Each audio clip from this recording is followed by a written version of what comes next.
जिनके चरणों में अनंत ज्ञान, प्रेम, आनंद और शांति का सागर लहरा रहा है, जिनकी कृपा के सागर की एक बूंद से ही समस्त ब्रह्मांड को अखंड मुक्ति का उपहार मिला है, जिनके हृदय से प्रवाहित होने वाली तारतम वाणी की अमृत धारा समस्त विश्व को अपने आंचल में समेट लेने वाली है, जिनको अपने हृदय मंदिर में बसा लेने पर एकरूपता का मधुर एहसास होता है। उस प्राणेश्वर, प्राण प्रियतम, प्राण वल्लभ, प्राण जीवन, प्राणनाथ के चरणों में हमारा सर्वस्व समर्पण है। हमारी अंतरात्मा की यही पुकार है, बस तू ही तू है, तू ही तू है, तू ही तू है।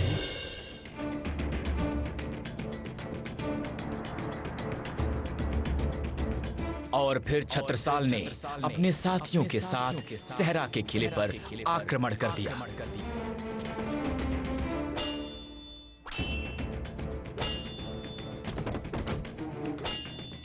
प्रतिशोध की ज्वाला में छत्रसाल के सामने जो भी दुश्मन आए, वो उसे चीरते हुए महल के अंदर प्रवेश कर गए।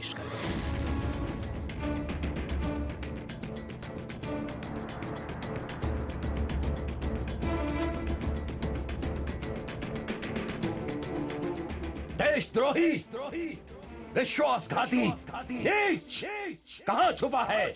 बाहर आ, बाहर आ नीच, विश्वासघाती, कहाँ छिपा है? सामने आ, मैं कहता हूँ सामने आ।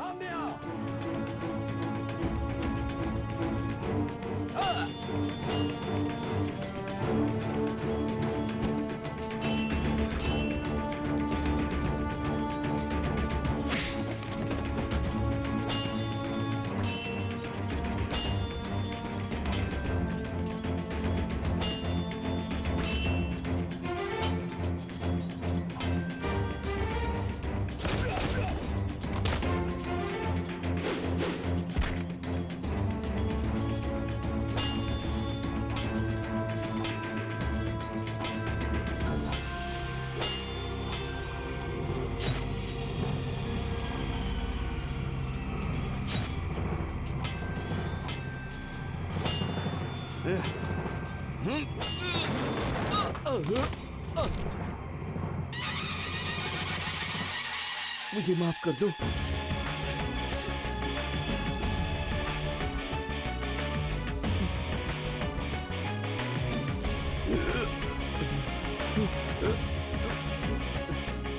देशद्रोही, विश्वासघाती, नीच, चंद रुपयों के लालच में तुमने अपनी मातृभूमि के साथ गद्दारी की, अपनी बहन और अपने बहनोई की हत्या का कारण बने। मुझे माफ कर दो। नीचता की हद तो तुमने तब पार कर दी जब मेरे पिता के मृत शरीर से उनका सर काटकर शाही मनसब के लालच में औरंगजेब के पास दिल्ली ले गए।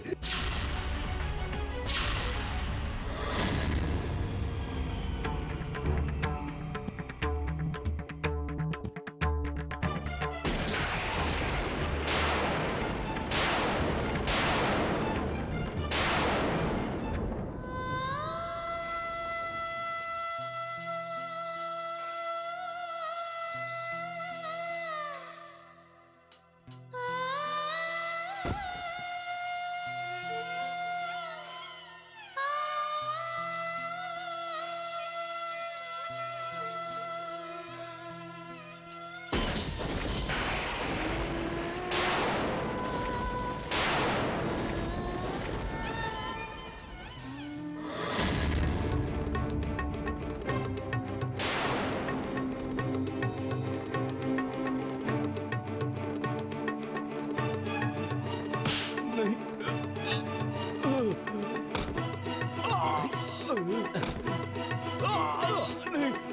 माफ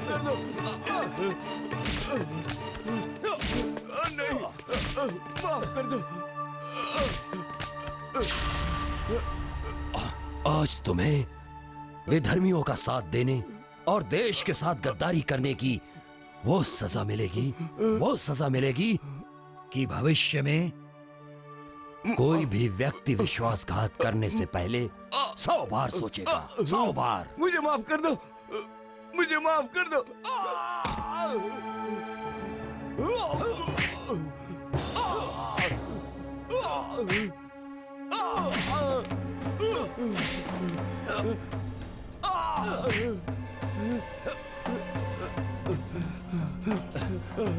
चल नहीं, चल नीच, चल नीच। मुझे माफ कर दो, छोड़ दो।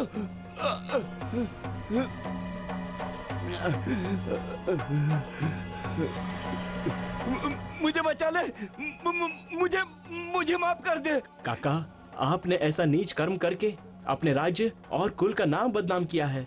उसकी सजा तो आपको मिलनी ही चाहिए।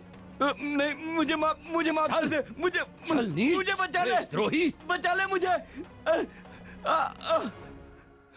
चल विश्वासघाती, आज सारी दुनिया देखेगी कि देशद्रोह का दंड क्या होता है। चल, मुझे माफ कर। चल देशद्रोही, चल।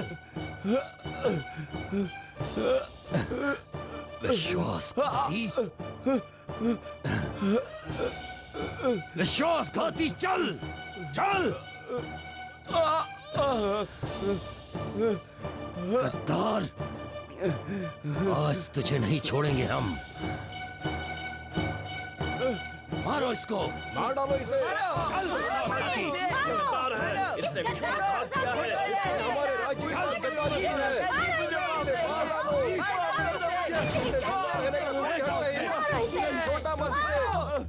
धिक्कार है इस पर। नहीं, मुझे माफ कर दो, मुझे छोड़ दो, मुझे बाहर निकालो, मुझे माफ कर दो, मुझे छोड़ दो, मुझे बाहर निकालो, मुझे माफ कर दो, मुझे मत मारो। इस गद्दार ने नहीं, अपने कुल को कलंकित किया है। अरे नहीं, मुझे माफ कर दो। इसे ऐसी ही सजा मिलनी चाहिए। कर दो। गाड़ दो इसे जमीन में। गाड़ दो जमीन में। ऐसे गद्दार की यही सजा होनी चाहिए। इसने गद्दारी की है।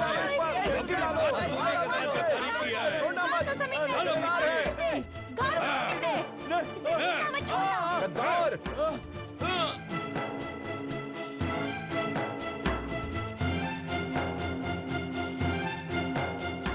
इस प्रकार छत्रसाल जी ने लोकपाल सिंह धंधेरे को सजा दी।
बोलो, महाराज कुंवर सेन की महाराज और कुंवर सेन धंधेरे को सहरा राज्य का राजा बनाया। महाराज कुंवर सेन की जय। महाराज कुंवर सेन की जय।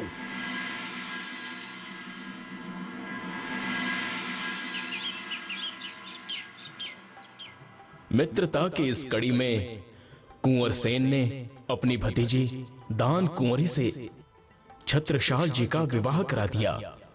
सुशील गुणों के कारण दान कुंवरी का नाम सुशीला भी पड़ा और इन्हें ही मंझली रानी भी कहा गया है।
इसी समय छत्रसाल जी को सूचना मिली कि औरंगजेब ने ओरछा के मंदिरों को गिराने के लिए विशाल सेना के साथ अपने सिपाह सलार फिदाई खां को भेजा है। तब छत्रसाल और उनके साथियों ने उन्हें धूम घाट नामक स्थान पर रोक दिया और उनके बीच भयंकर युद्ध हुआ।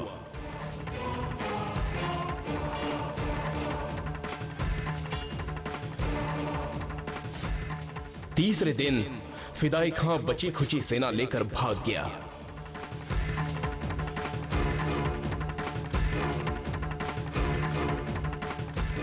जय बुंदेलखंड, जय बुंदेलखंड, जय बुंदेलखंड, वीर बुंदेला, वीर बुंदेला।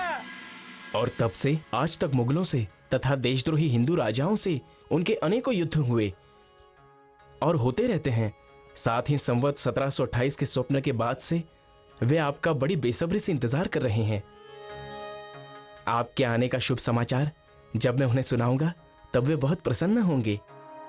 एक बात बताइए देवकरण जी कि आप अपना प्रांत तो बुंदेलखंड छोड़कर यहाँ रामनगर क्यों आ गए थे?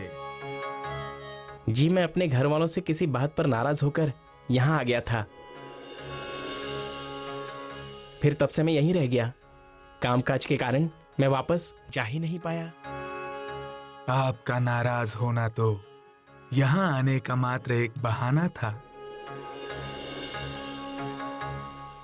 वास्तव में आप यहाँ श्री राज जी के आदेश से इसी कार्य के लिए आए थे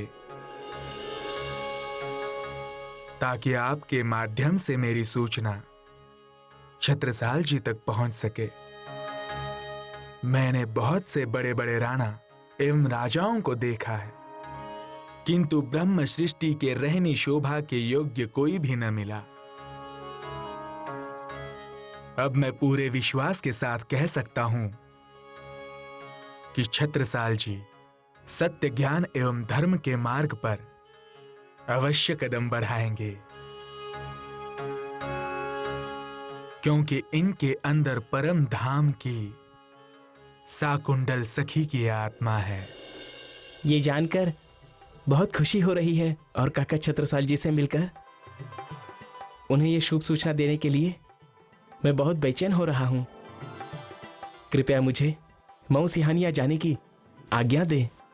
ठीक है, जाइए, हमारा आशीर्वाद आपके साथ है।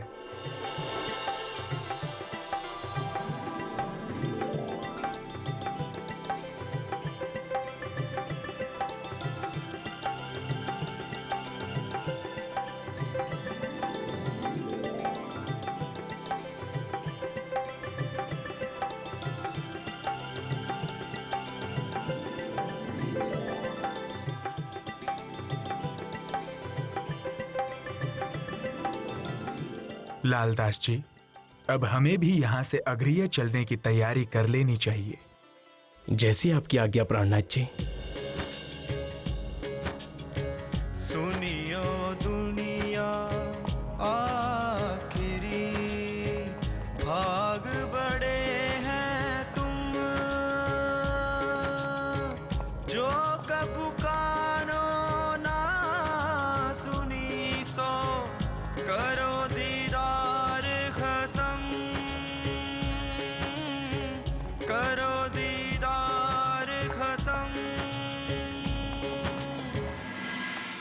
लालदास जी, इस बात से मुझे अतिशय आनंद की अनुभूति हो रही है कि छत्रसाल जी के अंदर विराजमान परमधाम की साकुंडल सखी के आत्मा की जागने का शुभ समय निकट आ गया है,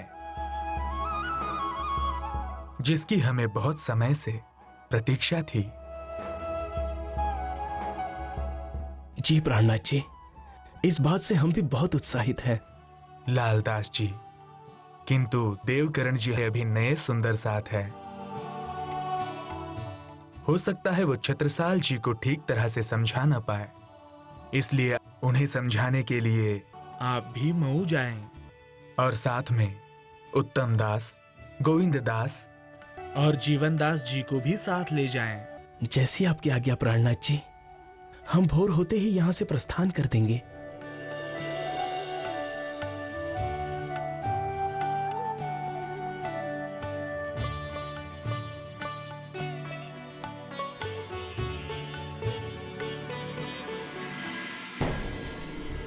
आज जो खुशखबरी तुमने मुझे सुनाई है, इसकी न जाने कब से मैं प्रतीक्षा कर रहा था।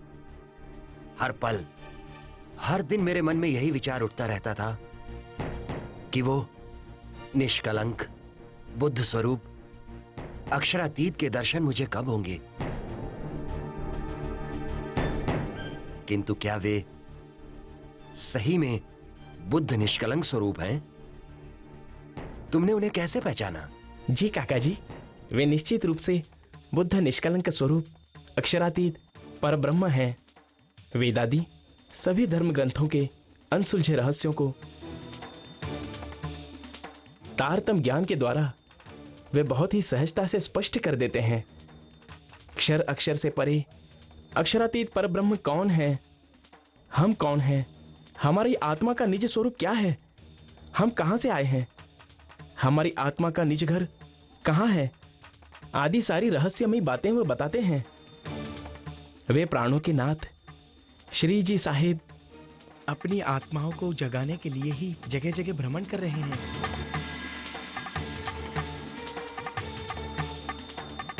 किंतु किंतु किंतु क्या देवकरण जी? औरंगजेब धार्मिक कारणों से उनसे द्वेष भाव रखता है। उन्होंने औरंगजेब के विरुद्ध खड़ा होने के लिए अनेक राजाओं को पुकार लगाई,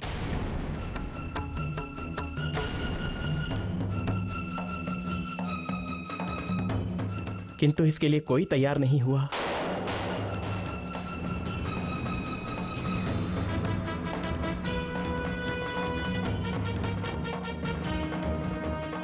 अब तो मेरी बस यही चाहना है कि आप उन्हें अपने पास बुला लें और सत्य ज्ञान श्रवण कर अपनी आत्मा को भी जागृत करें।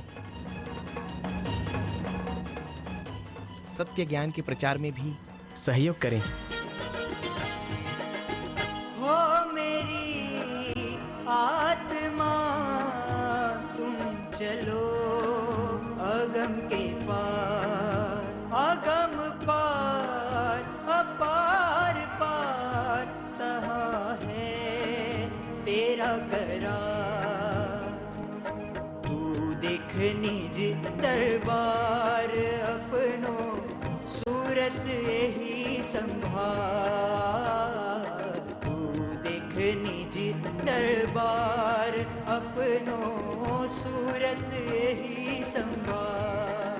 हो मेरी आत्मा तुम चलो अगम के पार।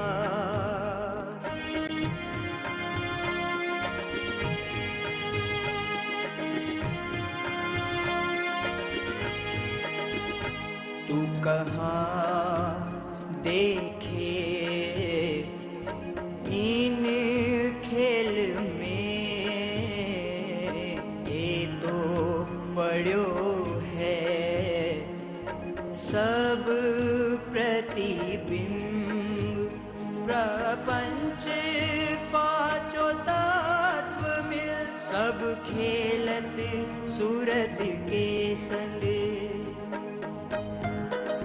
तुम चलो अगम के पार, तहाँ है तेरा करार।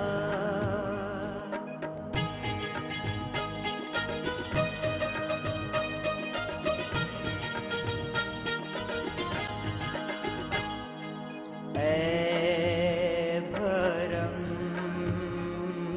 की बाजी, रची रामत बहुविधे संसार। ऐ जो नैन देखे श्रवण सुने, मूल बिना विस्तार। हो मेरी आत्मा तुम चलो अगम के पार।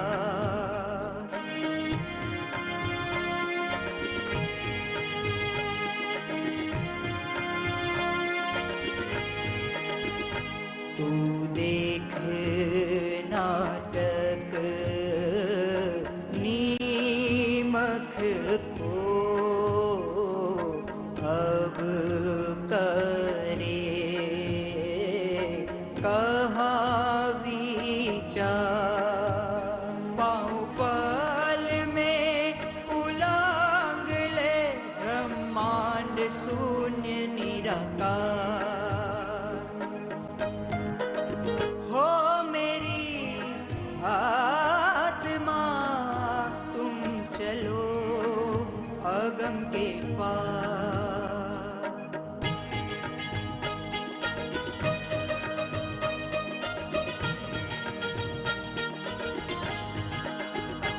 अब पार सुख क्यों प्रकाशी, ये है अपनों विलास। महामत मन सा मीट गई, सब सुपन के रियास। हो मेरी आत्मा तुम चलो अगम के पार। आत्मा के आनंद में डुबो देने वाली ये कितनी मधुर वाणी है। तुम चलो अगम के पार। प्रणाम जी। प्रणाम जी। आप सब कौन हैं? और ये किनकी अमृतवाणी गा रहे थे? काका जी, ये सभी प्राणनाथ जी के ही सुंदर साथ हैं और उन्हीं की अमृतवाणी गा रहे थे। आइए सुंदर साथ जी, बुंदेलखंड में आप सबका हार्दिक स्वागत है। अपना स्थान ग्रहण कीजिए। आइए।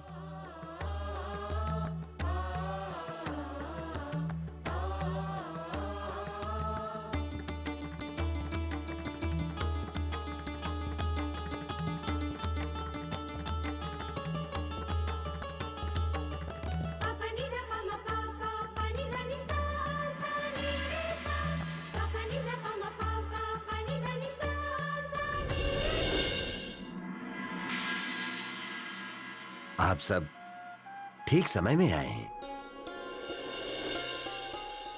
वैसे तो श्री प्राणनाथ जी के विषय में देवकरण जी ने मुझे बहुत कुछ बताया है, किंतु मेरा आप सबसे भी निवेदन है कि आप भी उनके विषय में मुझे कुछ बताइए, क्योंकि उनके विषय में जितना भी सुनता हूं, मेरी जिज्ञासा उतनी ही बढ़ती जाती है। आनंद रूपाः या सख्या ब्रजे वृंदावने स्थिताः कलौ प्रादुर्भविष्यन्ति पुनर्यास्यन्ति तत्पदम्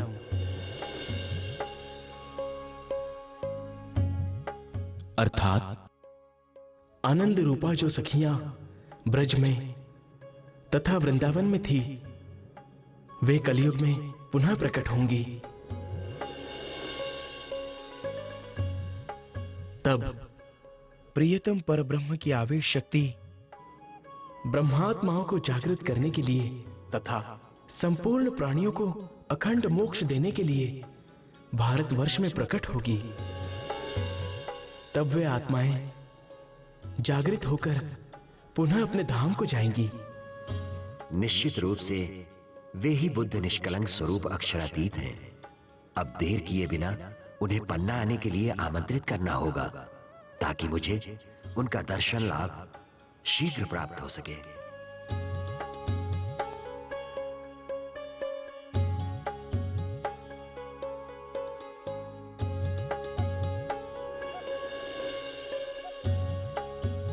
देवकरण जी। जी काका जी। आप हमारी तरफ से श्री प्राणनाथ जी को आमंत्रित करने के लिए शीघ्र प्रस्थान करें। जो आज्ञा काका जी।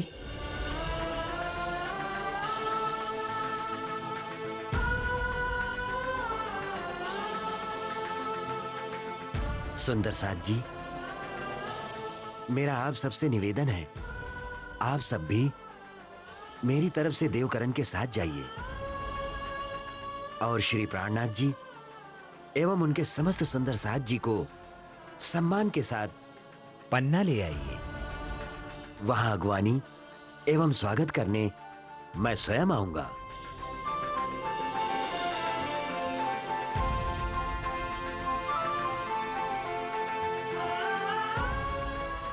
जी, ये तो हमारा सौभाग्य होगा।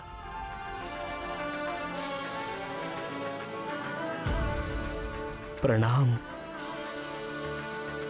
प्रणाम जी।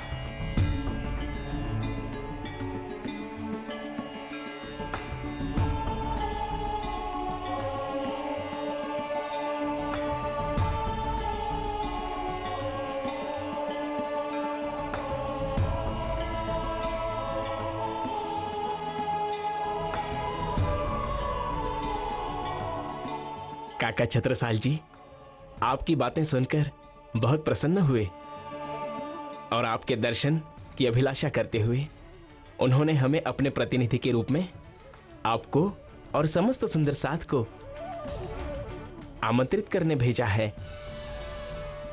ये तो होना ही था। छत्रसाल जी के अंदर परम धाम की साकुंडल सखी की आत्मा जो है, सत्य धर्म के प्रचार एवं रक्षा के लिए श्री राज्य ने उन्हीं को शोभा प्रदान की है। सारे सुंदर साथ पन्ना जी चलने की तैयारी करें।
प्रणाम जी सुंदर साथ जी।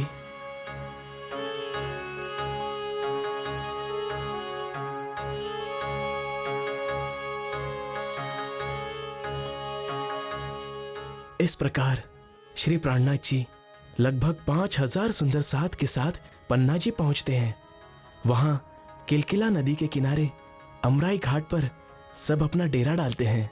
वहां आते ही श्री प्राणनाथ जी के हृदय में परब्रह्म की प्रेरणा से यह विचार आता है कि इसी धरती पर मेरा धाम होगा, यहीं सब आत्माओं का मेला होगा। इसके लिए धाम धनी ने परम धाम में ही इस स्थान को चुन लिया था, इसलिए यही जागने की ध्वजा फहराई जाएगी। नदी किलकिला, नदी किलकिला, तीर पे उतरे परम हंस आए। तिन में सिरदार अक्षरातीत, देख अपना ठोर सुख पाए, देख अपना ठोर सुख पाए। प्राणनाथ जी, आपके विश्राम की व्यवस्था हो गई है। कृपया आप चलकर थोड़ा आराम कर लीजिए, यात्रा में थक गए होंगे। इस स्थान पर आकर मेरी सारी थकान मिट गई है। इस स्थान की शोभा को बार बार देखने पर भी मेरा जी नहीं भर रहा है।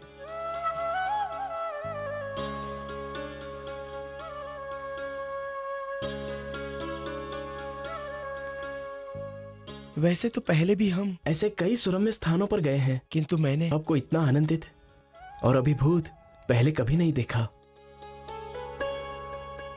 क्या खास बात है इस स्थान में? लालदास जी, यही वो स्थान है जहां हमारा धाम होगा, जहां सत्य ज्ञान की धर्म ध्वजा फहराई जाएगी, जहां सभी आत्माओं का मेला होगा और सभी प्राणियों के लिए मुक्ति धाम बनेगा।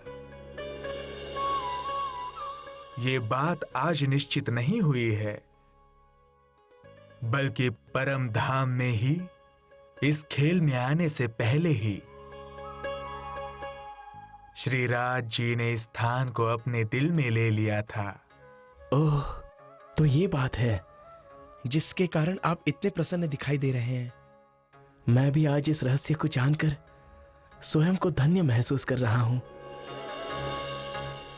यदि आप आज्ञा दें तो मैं अन्य सुंदर साथ को भी इस रहस्यमयी बात से अवगत करा दूं, ताकि ये जानकर उन्हें भी आनंद का अनुभव हो और वे स्वयं को धन्य महसूस करें। ठीक है लालदास जी, जाइए और इस स्थान की महिमा सबको बता दीजिए।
हे नाथ, यहाँ ना तो कोई मंदिर है और ना ही कोई आश्रम।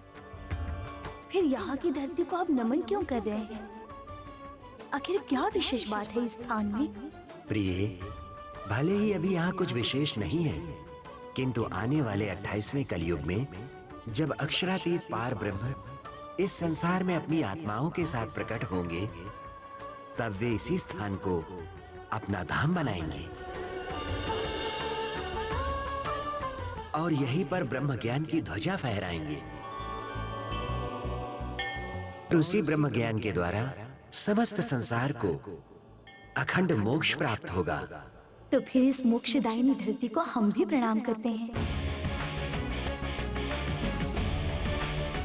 हाँ प्रिय, केवल प्रणाम ही नहीं, आइए हम दोनों मिलकर अक्षरातीत पार ब्रह्म के लीला स्थली और इस पावन भूमि की परिक्रमा करते हैं।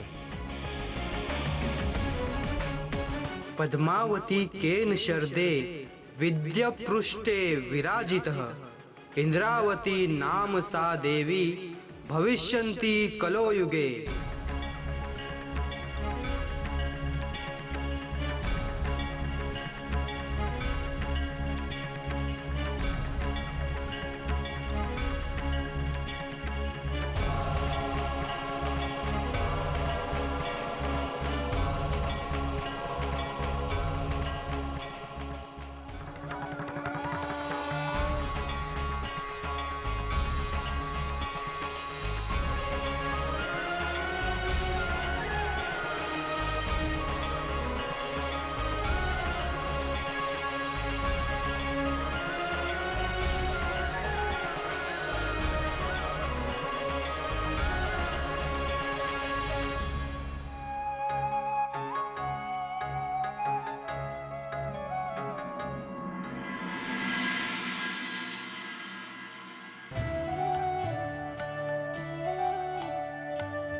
अरे देखो, नदी के किनारे बहुत से वैरागी साधु जन आए हुए हैं।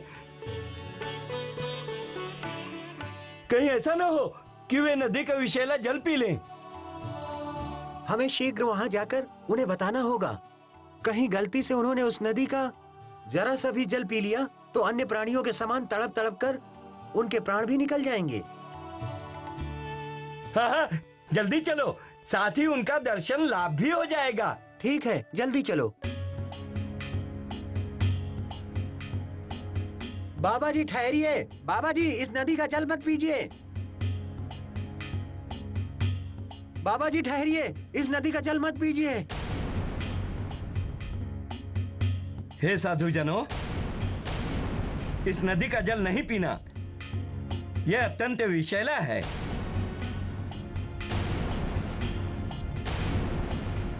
ये सत्य है साधु जनों, ये जल इतना विषैला है कि इसे पीकर मनुष्य तो क्या, पशु पक्षी भी तड़प तड़प कर मर जाते हैं।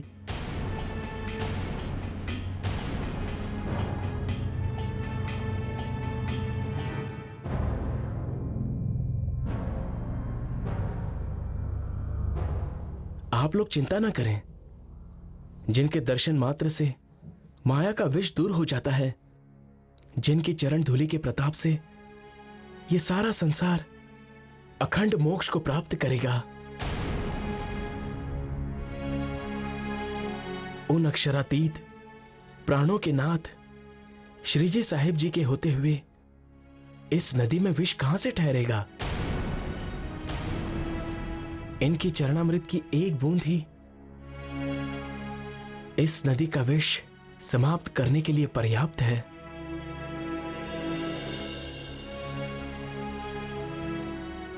हे धामधनी, आप सारे जगत के स्वामी हैं, सबके पालन करता है, सबके प्राणों के नाथ हैं। कभी ब्रजमंडल में आपने ही श्री कृष्ण जी के रूप में यमुना नदी का विष दूर किया था।